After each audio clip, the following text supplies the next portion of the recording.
Hi guys, here we are with another live and unedited video. And this week it's because I haven't had a chance to put out a full-length video this week because I have been so overwhelmed by the number of amazing people I've been hearing from directly through my channel or by email who have needed my help. So I feel very, very strongly that as much information as possible should be out there for free for anyone who needs it to access. So in line with that, even when I don't have as much time as I'd like to do the full length videos, I would like to continue answering your questions and responding to your comments with videos like this. So thank you again so much for helping my channel grow and reach more people. So this week, I'm going to answer a question that came to me earlier this week from a gentleman who wanted to know why he is dizzy when all of his medical tests came back normal.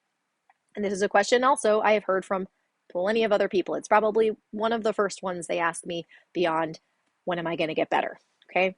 So to answer the question, we first need to say, obviously, if you have only had one exam by one physician, there's a possibility that there truly is a medical condition that they just haven't found.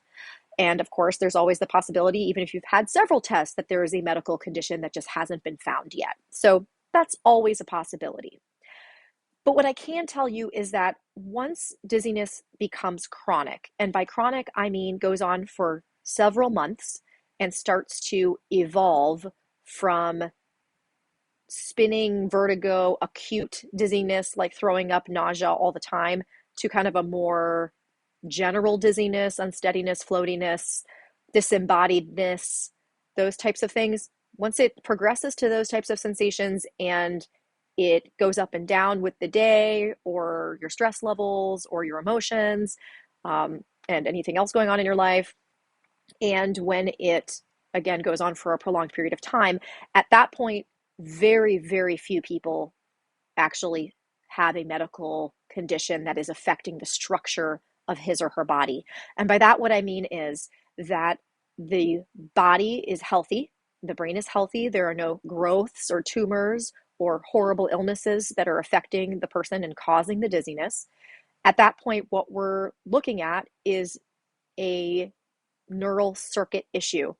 And by that, what I mean is the brain is making a mistake.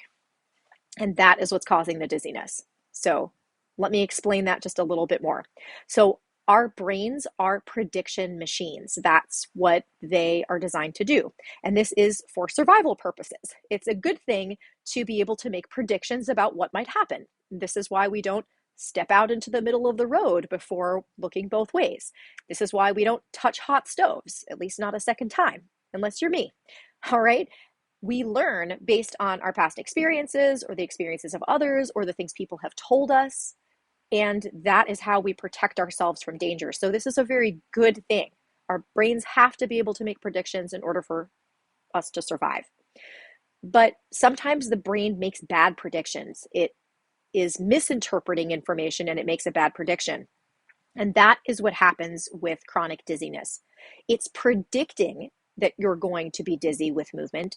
And so it creates the experience of dizziness to stop you from moving. That is a bad neural circuit. It's a bad pattern in the brain, but it doesn't mean that there's actually something physically wrong that can't be healed. Neural circuits are very real problems as well, but they can be healed. They're reversible. Okay. So the difference between having a tumor that can't be operated on and having a neural circuit issue, even though they may cause some of the same symptoms, is that a neural circuit can be reversed because our brains are changing and growing all the time. That's what we mean when we say neuroplasticity. And this is a topic I have talked about a lot in my other videos, but I find that explaining it in a bunch of different ways can reach different people. So if this is repetitive for you, bear with me. All right. I want to talk a little bit more about what may cause these neural circuits to evolve. And one of the things that we've talked about a lot in my videos as well is the role that stress plays. And I want to clarify that. And again, this will be something for those of you who have heard me talk about this a lot and may be looking for some new information here. when I say stress, I don't necessarily mean stress that you perceive or anxiety feelings, okay?